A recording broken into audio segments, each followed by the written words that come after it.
22 अप्रैल को पहलगाम में आतंकवादियों ने जो बर्बरता दिखाई थी, उसका बदला अब हम पाकिस्तान से मैच खेलकर लेंगे। जी मोदी जी, आगे बोलिए। उसने देश और दुनिया को झकझोर दिया था। लेकिन वो आतंकवादी भी भारतीय क्रिकेट प्रेमियों के हौसले को नहीं हिला पाए। ये देश के सद्भाव को तोड़ने की घिनौनी कोशिश भी थी। जी मोदी जी, और ये एशिया कप भारत पाकिस्तान का मैच उस कोशिश को नाकाम कर देगा। मेरे लिए व्यक्तिगत रूप से ये पीड़ा बहुत बड़ी थी। भारत का हर युवा आपकी इस पीड़ा के लिए आपसे माफी चाहता है, लेकिन क्रिकेट रुकाना हमारे हाथ में नहीं है सर। अब केवल अपने पीएम की पीड़ा को दूर करने के लिए हम इस क्रिकेट मैच का बॉयकॉट कर सकते हैं। देखिए दोस्तों, मोदी जी ने हमारे लिए बहुत कुछ किया है, उनके लिए एक बॉयकॉट तो चलता है। हर वर्ग, हर राजनीतिक दल एक स्वर में आतंक के खिलाफ कड़ी कार्रवाई के लिए उठ खड़ा हुआ। जी मोदी जी, ये एशिया कप भी हमें ऑपरेशन सिंदूर का ही पार्ट लग रहा है। आप कहते हैं ना 2.0 आने वाला है, कहीं ऐसा तो नहीं इस बार आपने सेना की जगह क्रिकेटर उतार दिए मैदान में? सर प्लीज ये कंफ्यूजन दूर कर दें, ताकि देश के युवा डिसाइड कर पाए कि उन्हें मैच का बॉयकॉट करना है या नहीं करना है।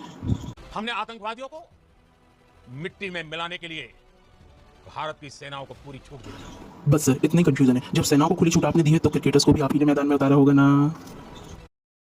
भारत माता की, भारत माता की। क्या लगता है मोदी जी, ये लोग भी देख रहे होंगे भारत पाकिस्तान का एशिया कप? कहाँ जाएगा इनका मनोबल?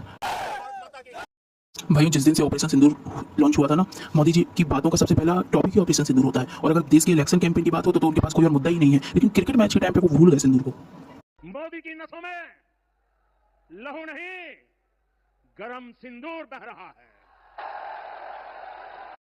संसद में भी सिंदूर के नाम पर बवाई बटोरना नहीं छोड़ते। हमारे विपक्षी नेता को भी सुना देते हैं, लेकिन ये विपक्ष भी कैसा है जो क्रिकेट मैच पर आवाज नहीं उठा पाए। नेता ने भारत के ऑपरेशन रोकने के लिए नहीं कहा।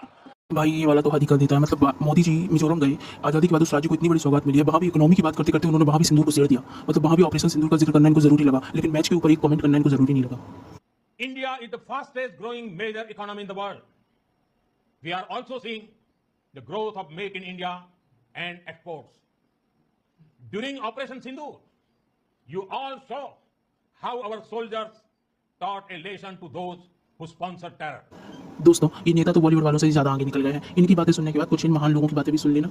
ये हमारे देश के कुछ अच्छे युवा और टीचर जो कि हमें ये बात बता रहे हैं कि दुश्मन के साथ मैदान में मैच नहीं होते, मैदानी जंग होती है। लेकिन हमारे देश के छोटे से छोटे बच्चे को ये बात समझ आती है, वो पाकिस्तान पे थूकने को तैयार है। लेकिन नेताओं के बच्चे जो कि उनसे मैदान में हाथ मिलाने को तैयार है, और एक तो इतना छोटा है कि वो रो के अपने पापा से कहता है कि पापा मैच तो मेरे को खेलना है, मैच तो मेरे को खेलना है। और एक्चुअल में मैच का जो सबसे बड़ी संस्था है उसमें उस बच्चे का राज चल रहा है, और पापा उसका दिल नहीं तोड़ना चाहते। आप समझ सकते हैं क्या फर्क पड़ता है कि वो इस देश के कौन से मंत्री हैं। उस बाप की पीड़ा समझिए, वो अपने बच्चे को समझा नहीं पा रहे। हम उनका इतना साथ दे सकते हैं, हम अपने दिल को समझा सकते हैं। इस क्रिकेट मैच को बॉयकॉट कर सकते हैं और अपने सैनिकों के बलिदान और देश के आत्मसम्मान की रक्षा करेंगे। जय हिंद, जय भारत।